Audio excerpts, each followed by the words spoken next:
population above 30 lakh will be formulated, along with an implementation and financing strategy. Urban housing. Under the PM Awas Yojana, Urban 2.0, housing needs of 1 crore urban poor and middle-class families will be addressed with an investment of 10 lakh crore rupees. This will include the central assistance of 2.2 lakh crore rupees in the next 5 years. A provision of interest subsidy to facilitate loans at affordable rates is also envisaged. In addition, enabling policies and regulations for efficient and transparent rental housing markets with enhanced availability will also be put in place. Water supply and sanitation. In partnership with state governments and multilateral development banks, we will promote water supply, sewage treatments, and solid waste management projects and services for 100 large cities through bankable projects. These projects will also envisage use of treated water for irrigation and filling up of tanks in nearby areas. Street markets. Building on the success of PM Swanidhi scheme in transforming the lives of street vendors, our government envisions a scheme to support each year over the next 5 years the development of 100 weekly hearts or street food hubs in select cities. Stamp duty. We will encourage states which continue to charge high stamp duty to moderate the rates for all and also consider further lowering duties for properties purchased by women. This reform will be made an essential component of urban development schemes. Priority 6, energy security, energy transition. In the interim budget, I had announced our strategy to sustain high and more resource-efficient economic growth, along with the energy security in terms of availability, accessibility, and affordability. We will bring out a policy document on appropriate energy transition pathways that balances the imperatives of employment, growth, and environmental sustainability. PM Surya Ghar Muft Bijli Yojana. PM Surya Ghar Muft Bijli Yojana. In line with the announcement in the interim budget,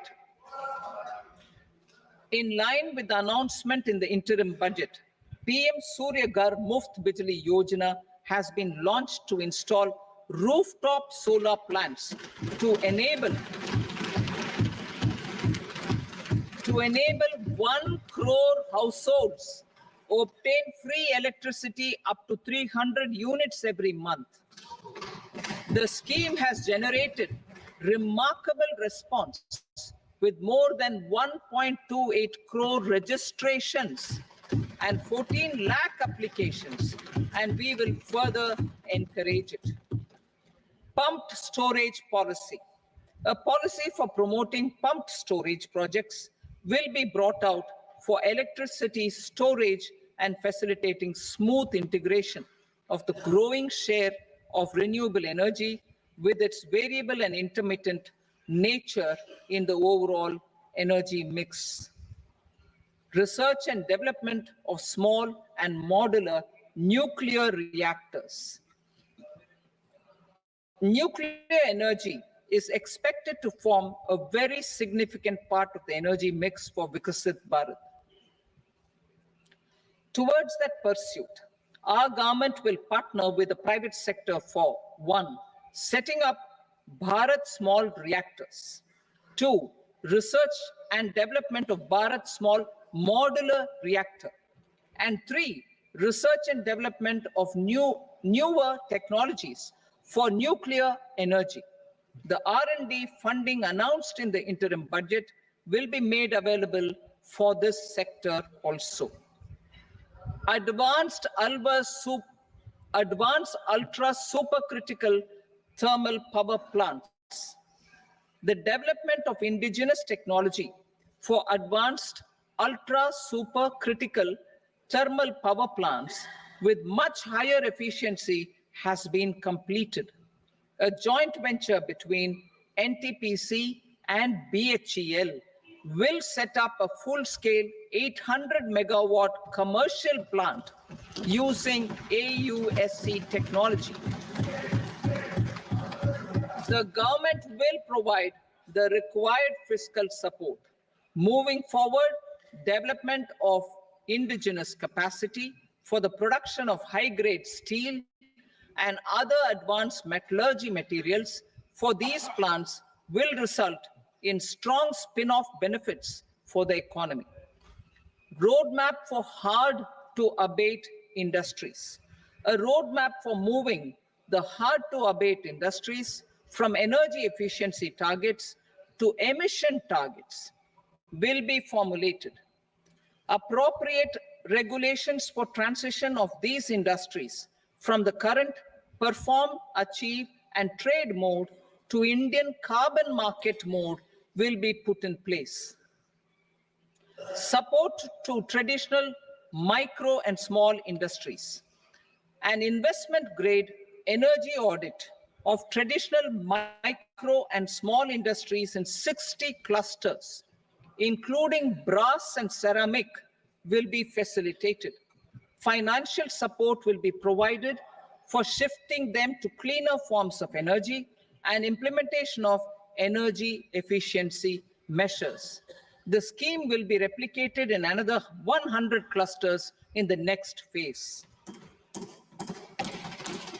Priority 7, infrastructure investment by central government. Significant investment the central government has made over the years in building and improving infrastructure has had a strong multiplier effect on the economy. We will endeavor to maintain strong fiscal support for infrastructure over the next 5 years in conjunction with imperatives of other priorities and fiscal consolidation. This year, I have provided 11,11,111 crore rupees for capital expenditure. This would be 3.4% of our GDP. Infrastructure investment by state governments. We will encourage states to provide support of similar scale for infrastructure, subject to their development priorities. A provision of 1.5 lakh crore rupees for long-term interest-free loans have been made this year also to support the states in their resource allocation. Private investment in infrastructure. Investment in infrastructure by private sector will be promoted through viability gap funding and enabling policies and regulations. A market-based financing framework will be brought out. Pradhan Mantri Gram Sadak Yojana, phase 4 of the PMGSY will be launched to provide all-weather connectivity to 25,000 rural habitations, which have become eligible in view of their population increase. Irrigation and flood mitigation. Bihar has frequently suffered from floods, many of them originating outside the country. Plans to build flood control structures in Nepal are yet to progress. Our government, through the Accelerated Irrigation Benefit Program and other sources, will provide financial support for projects with estimated cost of 11,500 crore rupees, such as the Kosi-Michi intra-state link and 20 other ongoing and new schemes, including barrages, river pollution abatement, and irrigation projects. In addition, survey and investigation of Kosi-related flood mitigation and irrigation projects will be undertaken. Assam grapples with floods every year by the Brahmaputra River and its tributaries originating outside India. We will provide assistance to Assam for flood management and related projects.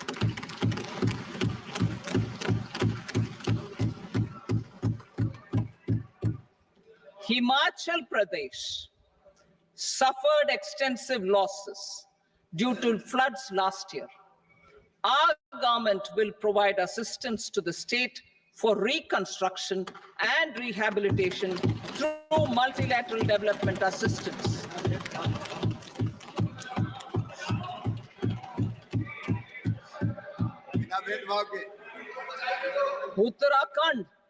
Uttarakhand too suffered losses due to cloudbursts and massive landslides. We will provide assistance to the state. Recently, Sikkim witnessed devastating flash floods and landslides that wreaked havoc across the state. Our government will provide assistance to the state. Tourism has always been a part of our civilization. Our efforts in positioning India as a global tourist destination will also create jobs, stimulate investments, and unlock economic opportunities for other sectors. In addition to the measures outlined in the interim budget, I propose the following measures. Vishnupad Temple at Gaya and Mahabodhi Temple at Bodh Gaya in Bihar are of immense spiritual significance. Comprehensive development of Vishnupad Temple Corridor and Mahabodhi Temple Corridor will be supported, modeled on the successful Kashi Vishwanath Temple Corridor to transform them into world-class pilgrim and tourist destinations. Rajgir holds immense religious significance for Hindus, Buddhists, and Jains. The 20th Tirthankara Muniswarata temple in the Jain temple complex is ancient. The Saptarishi, or the 7 hot springs, form a warm water Brahmkund that is sacred. A comprehensive development initiative for Rajgir will be undertaken. Our government will support the development of Nalanda as a tourist center, besides reviving Nalanda University to its glorious stature. Odisha's scenic beauty, temples, monuments, craftsmanship, wildlife sanctuaries, natural landscapes, and pristine beaches make it an ultimate tourism destination. Our government will provide assistance for their development to Odisha as well. Priority 8, innovation, research, and development. We will operationalize the Anusandhan National Research Fund for basic research and prototype development. Further, we will set up a mechanism for spurring private sector-driven research and innovation at commercial scale, with a financing pool of 1 lakh crore rupees in line with the announcement in the interim budget. Space economy, with our continued emphasis on expanding the space economy by 5 times in the next 10 years, a venture capital fund of 1,000 crore rupees will be set up. Priority 9, next generation reforms. Economic policy framework. We will formulate an economic policy framework to delineate the overarching approach to economic development and set the scope of the next generation of reforms for facilitating employment opportunities and sustaining high growth. Our government will initiate and incentivize reforms for 1, improving productivity of factors of production, and 2, facilitating markets and sectors to become more efficient. These reforms will cover all factors of production, namely land, labor, capital, and entrepreneurship, and technology as an enabler of improving total factor productivity and bridging inequality. Effective implementation of several of these reforms requires collaboration between the center and the states, and building consensus as development of the country lies in development of the states. For promoting competitive federalism and incentivizing states for faster implementation of reforms, I propose to earmark a significant part of the 50-year interest-free loan. Working with the states, we will initiate the following reforms.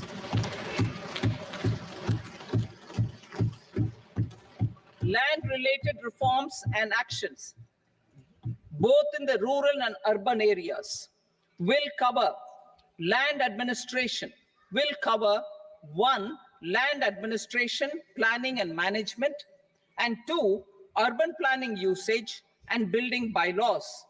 These will be incentivized for completion within the next 3 years through appropriate fiscal support. Rural land-related actions. Rural land-related actions will include 1, assignment of unique land parcel identification number, UL PIN, or Bhu Aadhaar for all lands. 2, digitization of cadastral maps.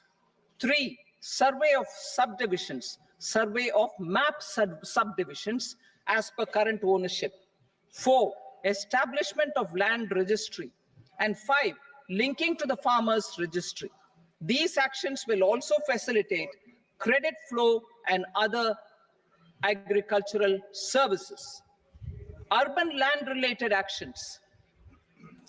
Land records in urban areas will be digitized with GIS mapping. An IT-based system for property record administration, updating, and tax administration will be established. These will also facilitate improving the financial position of urban local bodies. Labor-related reforms. Services to labor. Our government will facilitate the provision of a wide array of services to labor, including those for employment and skilling. A comprehensive integration of e-Shram portal with other portals will facilitate such one-stop solution. Open architecture databases for the rapidly changing labor market, skill requirements, and available job roles, and a mechanism to connect job aspirants with potential employers and skill providers will be covered in these services. Shram Suvidha and Samadhan portal. Shram Suvidha and Samadhan portal will be revamped to enhance ease of compliance for industry and trade. Capital and entrepreneurship related reforms, financial sector vision and strategy. For meeting financing needs of the economy, our government will bring out a financial sector vision and strategy document to prepare the sector in terms of size, capacity, and skills. This will set the agenda for the next 5 years and guide the work of the government, regulators, financial institutions, and market participants. Taxonomy for climate finance. We will develop taxonomy for climate finance for enhancing the availability of capital for climate adaptation and mitigation. This will support achievement of the country's climate commitments, and green transition. Variable capital company structure. We will seek the required legislative approval for providing an efficient and flexible mode for financing leasing of aircrafts and ships and pooled funds of private equity through a variable company structure. Foreign direct investments and overseas investment. The rules and regulations for foreign direct investment and overseas investments will be simplified to 1. Facilitate foreign direct investments, 2. Nudge prioritization, and 3. Promote opportunities for using Indian rupee as a currency for overseas investment. NPS Vatsalya. NPS Vatsalya, a plan for contribution by parents and guardians for minors, will be started.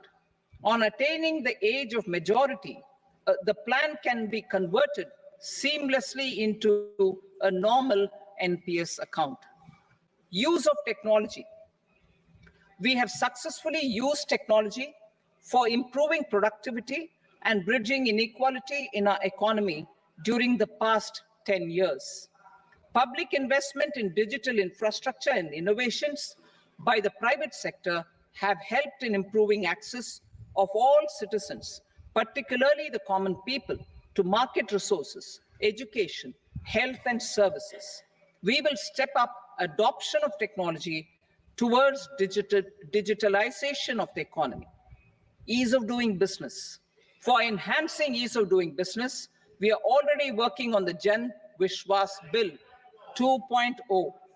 Further, states will be incentivized for implementation of the business reforms, action plans, and digitalization. Data and statistics.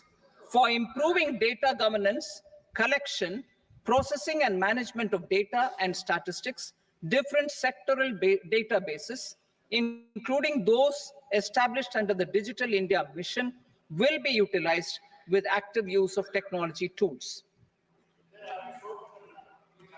New pension scheme. The committee to review the NPS has made considerable progress in its work. I'm happy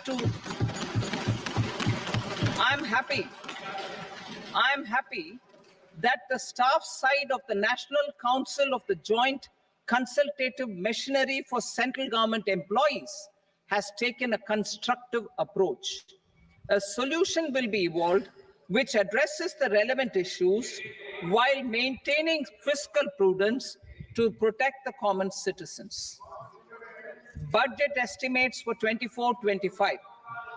For the year 24-25, total receipts other than borrowings and the total expenditure are estimated at 32.07 lakh crore rupees and 48.21 lakh crore rupees respectively.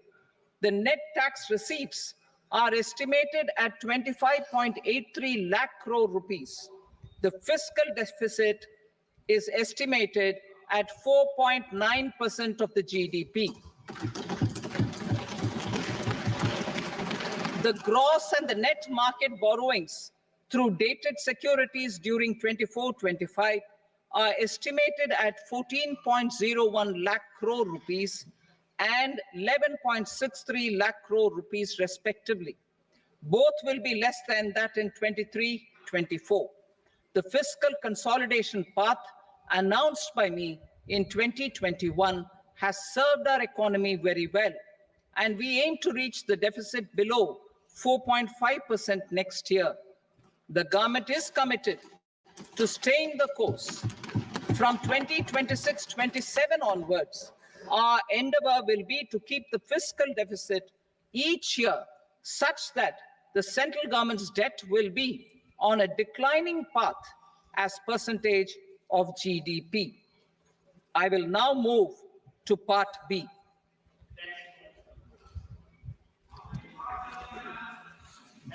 Indirect taxes. Sir, I start with GST. It has decreased tax incidence on the common man. reduced compliance burden and logistics cost for trade and industry, and enhanced revenues of the central and the state governments. It is a success of vast proportions. To multiply the benefits of GST, we will strive to further simplify and rationalize the tax structure and endeavor to expand it to the remaining sectors. My proposals for customs duties intend to support domestic manufacturing, deepen local value addition, promote export competitiveness, and simplify taxation while keeping the interest of the general public and consumers surmount. In Budget 22-23, we reduced the number of customs duty rates. I propose to undertake a comprehensive review of the rate structure over the next 6 months to rationalize and simplify it for ease of trade, removal of duty inversion, and reduction of disputes. I shall now take up sector-specific customs duty proposals. Medicine and medical equipments. To provide relief to cancer patients, I propose to fully exempt 3 more medicines from customs duties.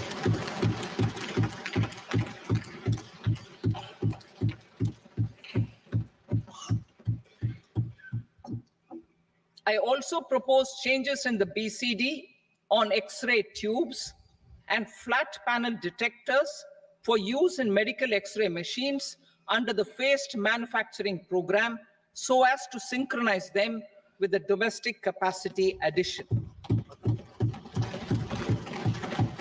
Mobile phone and related parts.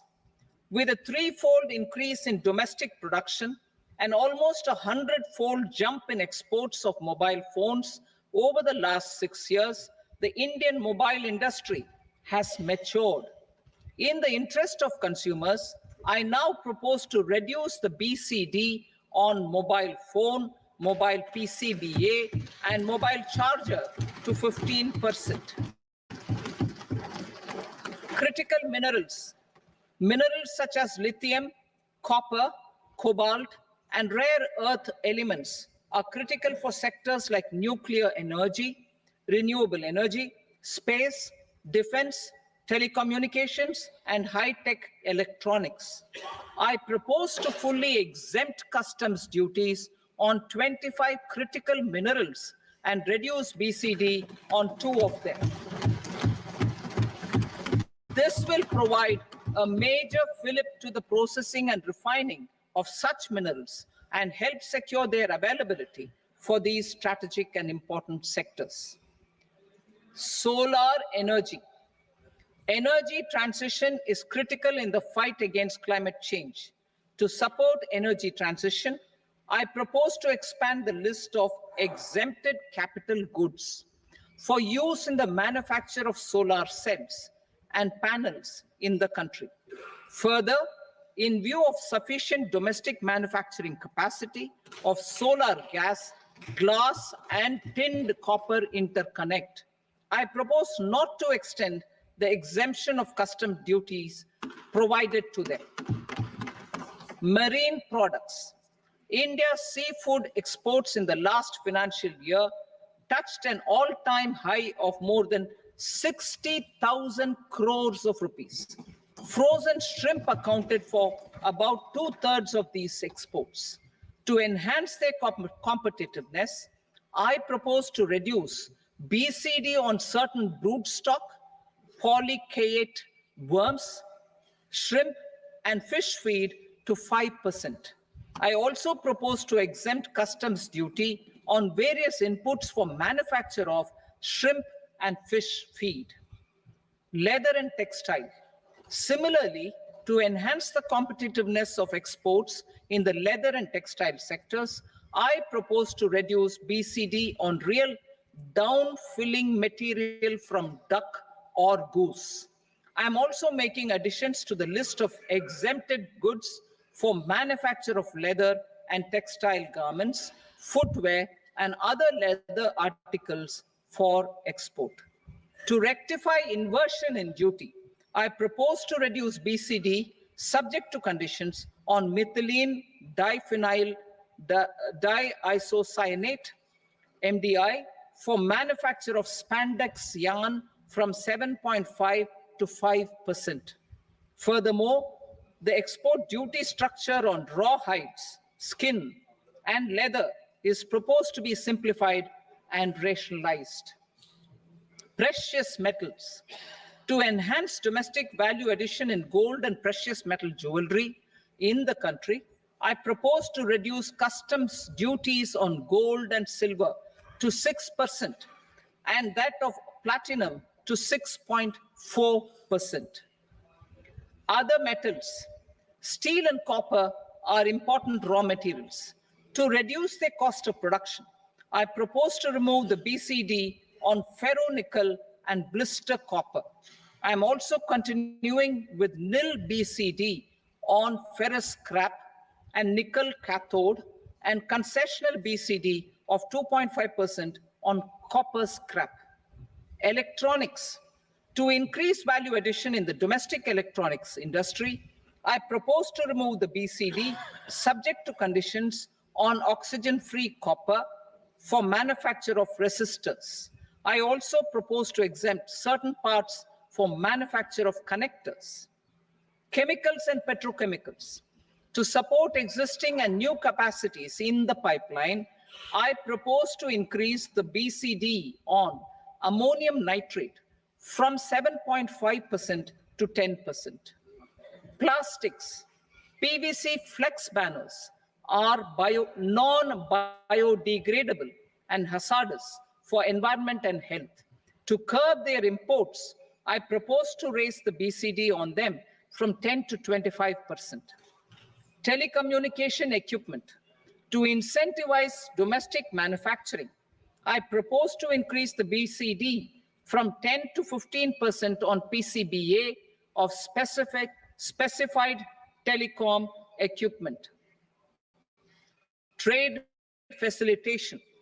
To promote domestic aviation and boat and ship MRO, I propose to extend the period for export of goods imported for repairs from 6 months to 1 year. I'll read that again.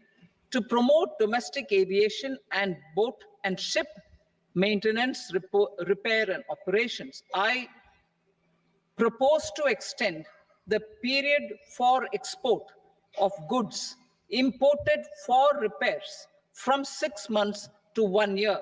In the same vein, I propose to extend the time limit for re-import of goods for repairs under warranty from 3 to 5 years. I now move to direct taxes. We will continue our efforts to simplify taxes, improve taxpayer services, provide tax certainty, and reduce litigation while enhancing revenues for funding the development and welfare schemes of the government. It has been our endeavor to simplify taxation. We have taken a number of measures in the last few years, including introduction of simplified tax regimes without exemptions and deductions for corporate tax and for personal income tax. This has been appreciated by taxpayers. 58% of corporate tax came from the simplified tax regime in the financial year 22-23. Similarly, as per data available till now, for the last fiscal, more than 2/3 have availed the new personal income tax regime. Comprehensive review of the Income Tax Act. I'm now announcing a comprehensive review of the Income Tax Act 1961. The purpose is to make the act concise, lucid, easy to read and understand. This will reduce disputes and litigation, thereby providing tax certainty to the taxpayers. I will also bring down the demand embroiled in litigation. It is proposed to be completed in 6 months. A beginning is being made in the finance bill by simplifying the tax regime for charities, tedious rate structures, provisions of reassessment and such provisions, and capital gains taxation. Simplification for charities and tedious. two tax exemption regimes. The two tax exemption regimes for charities are proposed to be merged into one. The 5% TDS rate on many payments is being merged into the 2% TDS rate, and the 20% TDS rate on repurchase of units by mutual funds or UTI is being withdrawn. TDS rate on e-commerce operators is proposed to be reduced from 1 to 0.1%. Moreover, credit of TCS is proposed to be given in the TDS to be deducted on salary. Further, I propose to decriminalize delay for payment of TDS up to the due date of filing statement for the same.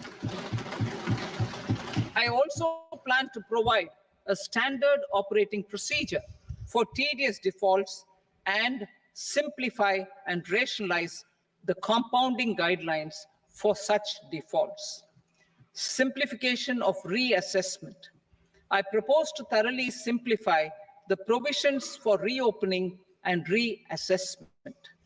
An assessment hereinafter can be reopened beyond 3 years from the end of the assessment year only if the escaped income is 50 lakh rupees or more, up to a maximum period of 5 years from the end of the assessment year. Even in such cases, a time limit of 6 years before the year of the search, as against the existing time limit of 10 years, is being proposed. This will reduce tax uncertainty and disputes. Simplification and rationalization of capital gains. Capital gains taxation is also proposed to be hugely simplified.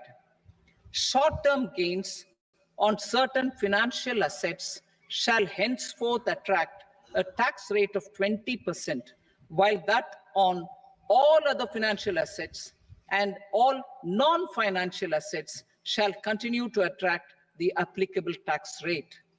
Long-term gains on all financial and non-financial assets, on the other hand, will attract a tax rate of 12.5%. For the benefit of the lower and the middle income classes, I propose to increase the limit of exemption of capital gains on certain financial assets to 1.25 lakh rupees per year. Listed financial assets held for more than a year will be classified as long-term, while unlisted financial assets and all non-financial assets will have to be held for at least 2 years to be classified as long-term.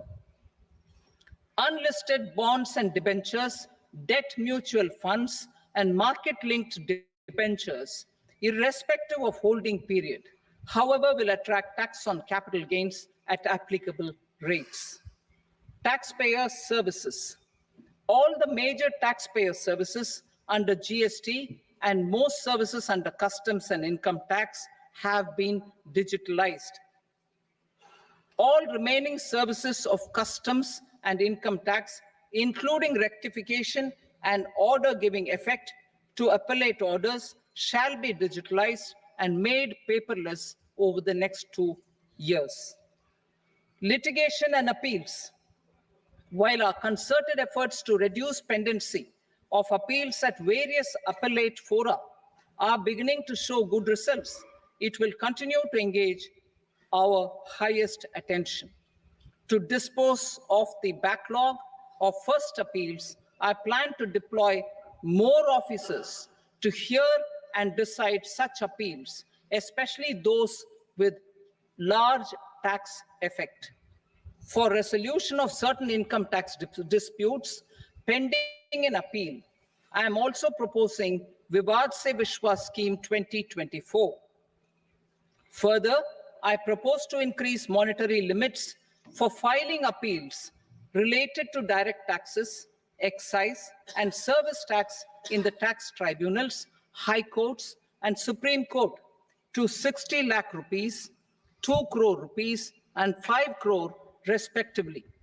With a view to reduce litigation and provide certainty in international taxation, we will expand the scope of safe harbor rules and make them more attractive. We will also streamline the transfer pricing assessment procedure. Employment and investment. I have a few proposals to promote investment and foster employment. First of all, to bolster the Indian startup ecosystem, boost the entrepreneurial spirit, and to support innovation, I propose to abolish the so-called angel tax for all classes of investors. Second, there is tremendous potential for cruise tourism in India. To give a fillip to this employment-generating industry, I am proposing a simpler tax regime for foreign shipping companies operating domestic cruises in the country. Third, India is a world leader in the diamond cutting and polishing industry, which employs a large number of skilled workers. To further promote the development of this sector, we would provide for safe harbor rates for foreign mining companies selling raw diamonds in the country. Fourth, to attract foreign capital for our development needs, I propose to reduce the corporate tax rate on foreign companies from 40 to 35%. Deepening the tax base. I have a couple of proposals for deepening the tax base. First, security transaction tax on futures and options of securities is proposed to be increased to 0.02% and 0.1% respectively. Second, for reasons of equity, I propose to tax income received on buyback of shares in the hands of recipients. Other proposals. To improve social security benefits, deduction of expenditure by employers towards NPS is proposed to be increased from 10 to 14% of the employee's salary. Similarly, deduction of this expenditure up to 14% of salary from the income of employees in private sector, public sector banks, and undertakings opting for the new tax regime is proposed to be provided. Indian professionals working in multinationals get ESOPs and invest in social security schemes and other movable assets abroad. Non-reporting of such small foreign assets has penal consequences under the Black Money Act. Such non-reporting of movable assets up to 20 lakh rupees is proposed to be depenalized. Other major proposals in the finance bill relate to withdrawal of equalization levy of 2%, expansion of tax benefits to certain funds and entities in IFSCs, and immunity from penalty and prosecution to Benamidar on full and true disclosure so as to improve conviction under the Benami Transaction Prohibition Act 1988. Personal income tax. Coming to personal income tax rates, I have two announcements to make for those opting for the new tax regime. First, the standard deduction for salaried employees is proposed to be increased from 50,000 to 75,000 rupees.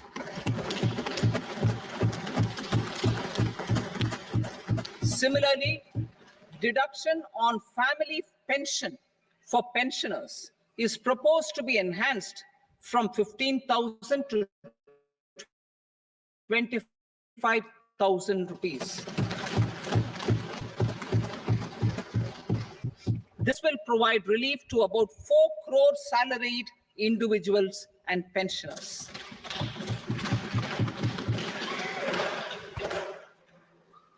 Second, in the new tax regime, the tax rate structure is proposed to be revised as follows. 0 to 3 lakh rupees, nil. 3 to 7 lakh rupees, 5%. 7 to 10 lakh rupees, 10%. 10 to 12 lakh rupees, 15%. 12 to 15 lakh rupees, 20%. And above 15 lakh rupees, 30%. As a result of these changes, a salaried employee in the new tax regime stands to save up to 17,500 rupees in income tax.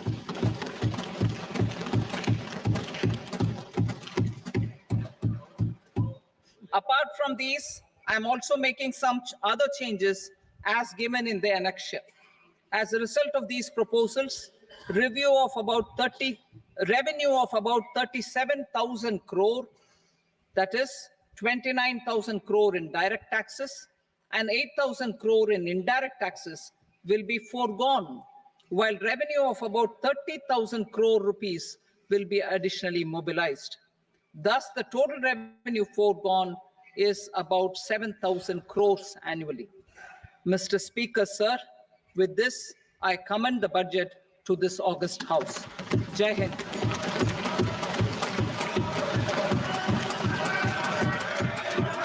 Item number 2. Item number 2.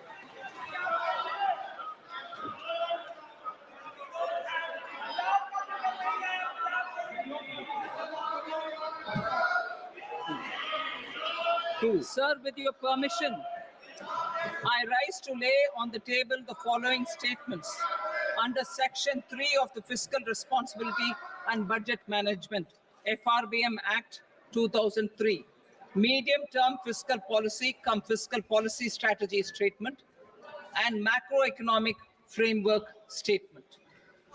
Item number 3.